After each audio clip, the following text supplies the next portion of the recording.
Hello and welcome to the channel. Today we will learn, हम ये जानेंगे objectives of comprehensive and continuous evaluation.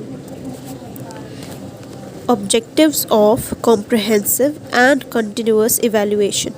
The main objectives of CCE, इसी का full form है comprehensive and continuous evaluation, और उसके main objectives हैं to foster individual abilities of the children.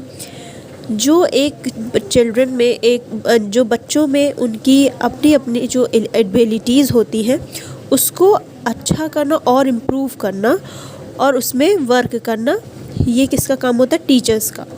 To help the children to realise their potentialities and capacities. बच्चों को ये realise करवाना कि उनकी क्या पोटेंशियलिटीज़ हैं, यानी कि क्या क्या पोटेंशियल है उनके अंदर और उनकी क्या क्या क्षमताएँ हैं, उसको जानना।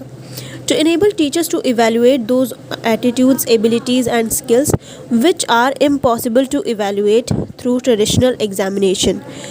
To enable teachers to evaluate, और उनको जो attitudes हैं, जो abilities हैं, जो skills हैं उनके पास, उसको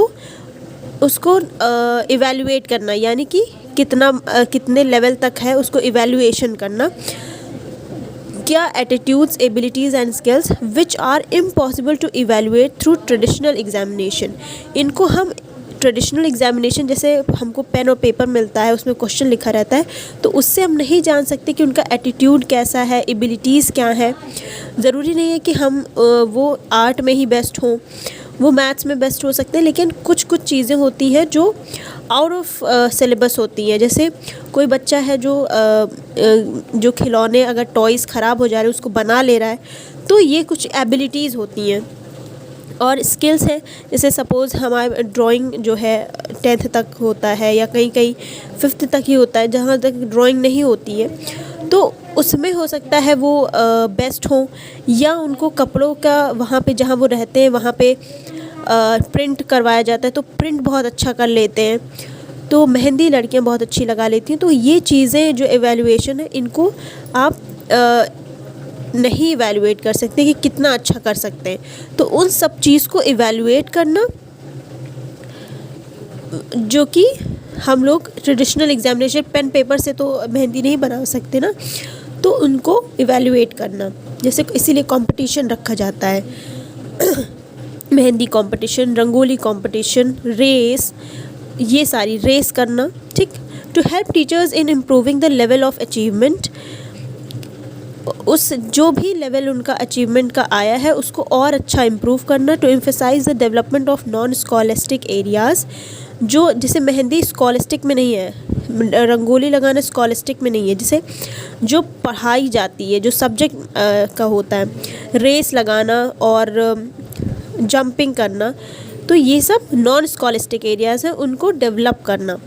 to the elimination of excessive element of chance and subjectivity, the elimination on emphasis of memorisation, ज़्यादा रटने वाला ना हो, उसको हटाएं, उस पर एम्फेसिस करना, मतलब जो मेमोराइज़ करना, जो याद करने वाली चीज़ है उनको एलिमिनेट करना, हटाना या समाप्त करना। To help the children to have periodical feedback to जज their achievements, to help teachers to continuously update their judgement in respect to the progress of the children in the cognitive, affective and psychomotor domains. To provide remedial and enriched instruction. कैसी?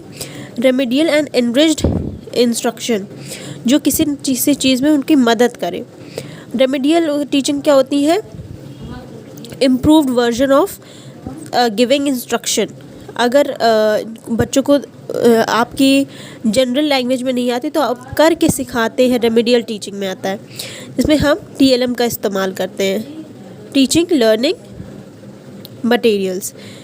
To develop all the aspects of child's growth to his और her optional potential, to motivate both the teachers and children to improve the teaching learning process, to evaluate comprehensively the more important abilities like affection, certain values, attitudes, interest, habits।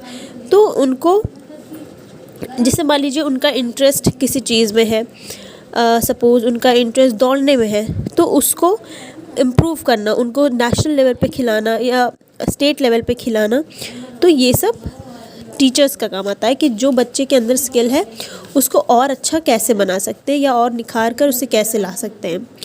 To obtain valuable data about the strengths and weaknesses of the children regularly, क्या बच्चे में strengths है क्या weaknesses है इसको जानना। To provide opportunities for teachers to make suitable changes in their efforts to the continuous feedback also provides direction to children and parents in their efforts।